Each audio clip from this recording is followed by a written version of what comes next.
everyone, welcome to another episode of 10 for the Chairman. For those of you who haven't watched this before, this is where I take 10 questions from our generous subscribers and answer them to the best of my knowledge. And for those of you that don't know, the subscribers are the part of our community that kick in a little extra money every month to allow us to do a lot of extra community content. So this show, Wingman's Hangar, we do Jump Point, which is a 50 to 70 page magazine about the behind the scenes making work in progress stuff that we're doing in the game, and some more up and coming stuff that we're planning to do for the community. So thank you to the subscribers for this, so everyone should thank them, and let's get to the episode. So the first thing I want to do is, speaking of our wonderful community, this is from Operation Pitchfork. It was given to me the other day. So this is a handcrafted Vandal blade. I think it was forged over in England, which is pretty awesome. And they delivered a letter from Operation Pitchfork. So I'm going to read out the letter from Operation Pitchfork right now for you guys. So January 14, 2943, Earth Sol System, Imperial Senate Hall, Honorable High Secretary Sherrard. Mr. High Secretary, we write this letter on the anniversary of the Vandal attack on Boro 185 years ago, in order to ask the United Empire of Earth for its endorsement and support for what has widely become known as Operation Pitchfork. We, the men and women who have rallied to its cause, request you present this letter and its contents to the Senate for its consideration. It is not as beggars that we come to you, but as loyal sons and daughters of humanity, from all walks of life. However, our task is great and our resources are limited. The United Empire of Earth, in its role as both home and protector of humanity, could advance our efforts by leaps and bounds. What we strive to accomplish in months, the Senate could manage in a day's session. From temporarily waiving docking fees to directly subsidizing fuel and armaments for our operations. However, we ask for more than simply economic support. Preferred jump point and transit rights for our pilots and supporters, access to military intelligence in the Orion and Tiber sectors, a call for volunteers in the Navy's ranks. And because we go forth as a united force for humanity, a limited and temporary pardon to any outlaw elements of Operation Pitchfork while they support the operation, so that they may be able to freely aid our cause. There are a myriad of ways in which Imperial aid for our cause could help save lives, all of which would require minimal effort and expenditure on your part. We shall not falter, though we fly into unknown and uncharted space against a deadly foe. What we will aim to accomplish has never been attempted before. They do not expect us. They have not prepared for us, and they will not stop us. We shall bring the battle to them where they reside, where we will prove once and for all that humanity is not to be preyed on, that humanity will fight back, that humanity will prevail. Operation Pitchfork is not meant as, nor will it be, an endeavor for any personal or corporate interests. What we aim to accomplish is not meant to enrich or glorify any one group or individual, but for all of humanity as a whole. We act today because no one before us has, and we fight now so that no one after us is forced to. Whatever the result of this endeavor, the men and women who have joined together for this righteous cause have only one thing in their minds: the future and well-being of the entire human race. While we wish that you would grant us your assistance, know that we are many and that we are adamant in our resolve. Operation Pitchfork will come to be with or without Imperial sanction. For too long have we endured the Vandal onslaught. For too long have we allowed those wretched leeches to gorge themselves on our lives of our innocent and brave. No longer. So men and women of Operation Pitchfork. Well, that was a very rousing letter, and the Senate will take it under consideration. So thank you very much for this. It's pretty awesome to have this level of role-playing this early on, before we actually have the full game ready. And I think we will definitely be doing stuff that will involve the Vandal and what we can do on humanity, so it'll be cool. So thank you very much for this. Great stuff, and without further ado, I'm going to get to the 10 questions. The very first question comes from Dilek, who says, "Hi Chris, what would be the biggest ship a player can buy, in brackets legally, and park in the hangar? An Idris, or could I dream of owning a Javelin and having it safely stored in my hangar?" So I don't think you'd be able to buy anything bigger than an Idris that could go in your hangar, and maybe even the Idris may not be able to fit in your hangar. So we're still trying to figure out what we would do for the bigger ships. Several of the things we've talked about is having them sort of in orbit, and you take a shuttle down to the surface. So you'll certainly be able to hang out on the ships you've got, but maybe instead of being in the hangar, you're in orbit and you look out the windows and there's space and there's the planet you're around outside it. But we haven't fully figured that stuff out, but that's kind of what our thoughts are on that. Next question comes from the Starfather, who asks, on the topic of procedural generation planet-side, when and if this technology comes to fruition post-release, what can we expect to see included with it besides exploration and atmospheric flight? Will we see some new procedurally generated planets in addition to the ones already in the verse that were just barren? Is it also possible that this procedural generation will extend into jump points as well as actually facilitate the creation of new planets and areas? Yeah, I mean, we're doing the R&D right now, so actually the first thing that we're doing with the procedural generation is researching asteroid field, asteroid generation, asteroid field generation, the ability to sort of mine asteroids using voxel technology, so finding the seams of minerals inside the asteroids. Then the plan is to sort of extend it to sort of system generation, so we can sort of generate different star systems using the procedural tech, and then move on to celestial bodies like planets in terms of the generation of them from the exterior. And then the later stages will be procedural work for sort of the environments you will land in. So we would sort of have certain areas that we would design, and then just sort of flesh out the background city or the background landscape, sort of beyond the area that you can explore. And then very, very, very long term, if we can figure out a way to make the planet actually interesting, we would be interested in trying to make a planet that you could actually go fly around over the surface. But it's, that's actually sort of like the pipe dream at the moment, because even with procedural generation, you have to do a lot of other things like build cities and what's happening aboard the planet and having all that simulated. And that's, we're already trying to do a whole universe and have an economy and all that work. So, I wouldn't promise anything on that yet, but we certainly are going to be doing research into seeing, could we extend the areas down on the planet? Can you fly down onto a planet and fly around it? And if we can do all that, that would be great. I know that there's a couple of sort of demos and games out there that are showing and promising it, but it's one thing to sort of show it as a general concept and it's sort of empty, and another one to actually have it be interesting and feel like it's a proper living, breathing, realistic planet. So anyway, that's the update on the procedural generation side, but I think it will really help us flesh out the galaxy and the systems and a lot of the other stuff and the locations that you go visit. All right, so the next question comes from Iconix. I hope I said that well, correctly, because that was ICINIX, who asks, are NPCs a finite figure in the galaxy?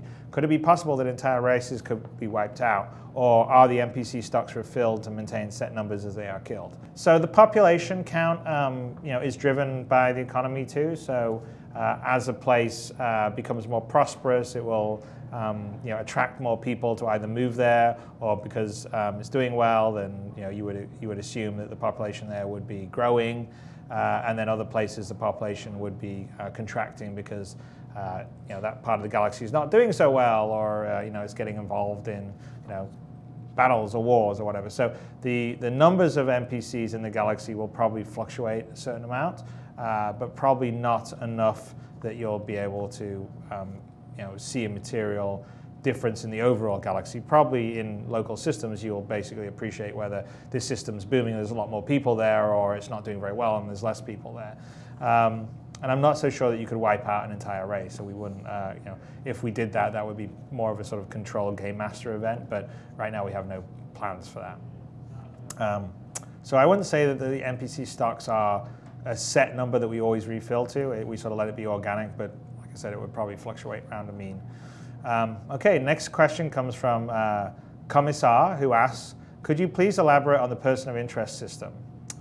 How will we be setting other people to be POIs to ourselves? Will it require authorization from the other person, or can anyone set anyone else to be a POI to them, given that they know the name they're looking for? So yeah, the idea of the person of interest system is you basically say, hey, I'm interested in this person over there, and the other person doesn't really have any awareness that you basically tag that person as someone that you want the game to let follow. So maybe we would have some devices that you could have that could let you know that someone's watching you or snooping on you, which would be sort of like counterinsurgency stuff. But the idea of the person of interest system is that way, when they leave the planet, you have the opportunity, you get sort of notified, and you have the opportunity to sort of follow them and fly with them in space and deal with them. So it's sort of like tagging someone as, I don't know, a temporary friend, not that they're necessarily a friend, but it sort of allows you to sort of be kind of follow their movements, or meet them out in space, or track them, which is necessary if you're like meant to track someone down for a bounty or whatever. So that's kind of how the person of interest system is designed to work. So we'll see how it works in reality, but I'm hoping it will work well, because it will sort of put you together with either your friend, the instancing system will put you together either your friends or people you're interested in, or people that would be related to what your group and stuff is doing, like your enemies and stuff. Next question comes from Anti-Citizen, who asks, it's clear that the universe will be filled with NPCs, but will some of these NPCs want to join player-made factions?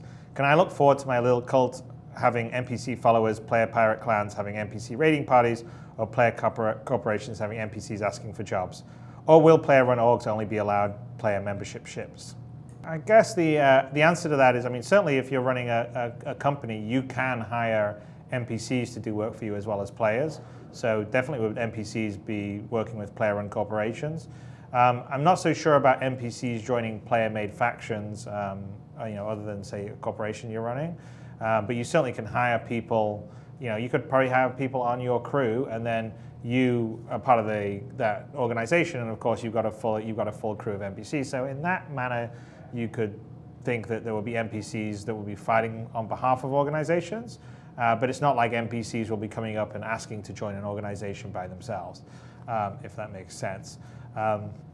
So player pirate clans may have NPCs as part of them, but that would be because they were hired by a real player pirate to have some crew on his ship and stuff like that. Okay, so next question is from Ba, who asks, hello Chris, we already know that the ship damage mechanics are pretty detailed, but what about our characters? Will there be localized damage, different kinds of wounds and lasting effects, bleeding, broken bones? What about the field medicine and emergency treatment by S&R teams? Yeah, so we're going to have localized damage on the characters, so we actually have a whole body limb damage system.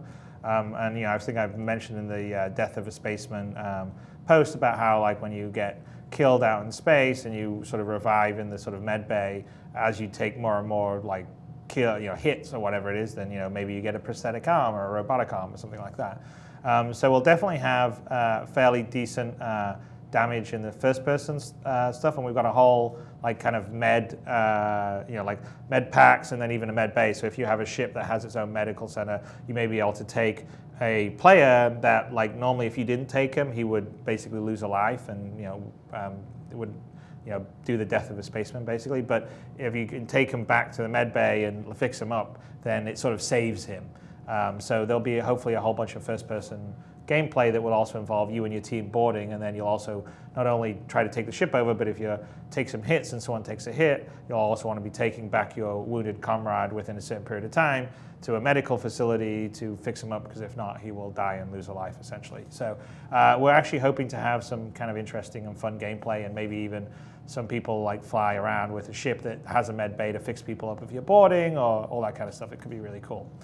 Okay, so next question comes from a Bayladon, or Bayladon, however you want to say it, who asks, with regards to characters retiring and dying, will you be incorporating something to track the history of the characters, or some way of creating an ancestral tree? Yeah, absolutely. I mean, that's the whole idea I talked about in Death of the Spaceman, which was to give a sense of history and identity to your family tree. So I would see that, you would almost have, if you do some notable things, you would get an entry in the Galactopedia, and then the Galactopedia could probably talk about what your tree or family's been doing. And you certainly would have some level of that in your sort of own journal. But I'm actually thinking that what would probably happen is you'd sort of have your own like entry in sort of, whatever, the Galactopedia, and it would talk about your family tree, and maybe when you become a certain level of fame, that becomes available for everyone to see. But until then, it's just sort of like your own personal log of what your family history has been up to. So yes, the whole idea is to sort of look back and say, over the years, my great-great-grandson, my great-great-grandfather did this, my grandfather did that, my father did this, and I've done this, and that'll be really kind of cool.